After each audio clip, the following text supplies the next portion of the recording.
ஞானஸ்தானத்தின் மூலமாக நாம் அடக்கம் பண்ணப்பட்டு புதிய மனுஷனாக எழுவோமையானால் கிறிஸ்து நமக்கு கொடுக்கிற ஆசீர்வாதத்தினால் கிறிஸ்துவின் வலது பாரிசத்திலே உட்கார்கிற பாக்கியத்தையும் பெறுவோம்.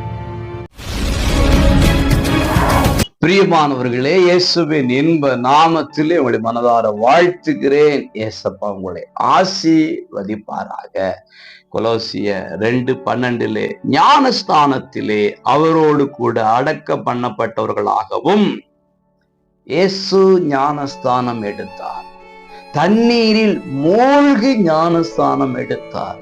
ஆக பக்கெட் ஞானஸ்தானம் அல்ல, தெளிப்பு ஞானஸ்தானம் அல்ல, குழந்தை ஞானஸ்தானம் அல்ல. இது வேதம் சொல்லாதது. அவர் தண்ணீரில் மூழ்கி ஸ்நானம் எடுத்தார், ஞான ஸ்நானம் எடுத்தார். அப்போ நாம் தண்ணீரில் மூழ்கி ஞானஸ்நானம் எடுப்போமேயானால் கிறிஸ்துவை பின்பற்றுவர்களாக இருப்போம். நம்முடைய பழைய மனுஷனை களைகிற ஒரு அனுபவத்துக்கு நேராய் கடந்து வருவோம்.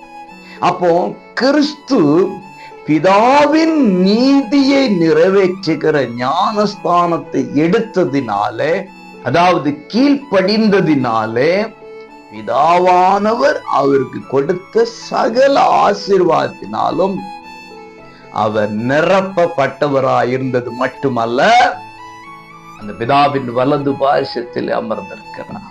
கிறிஸ்துவின் வலது பாரிசத்திலே உட்கார்கிற பாக்கியத்தையும் பெறுவோம். ஆகவே ஞானஸ்தானம் அவர் எடுத்தார், நாமும் எடுக்க வேண்டும். எடுக்காதவர்கள் சீக்கிரமாக எடுத்து விடுங்கள். அதன் மூலம் உண்டாகிற நன்மைகளினாலும் ஆசீர்வாதத்தினால் நிரப்பப்படுவீர்களாக. God bless you.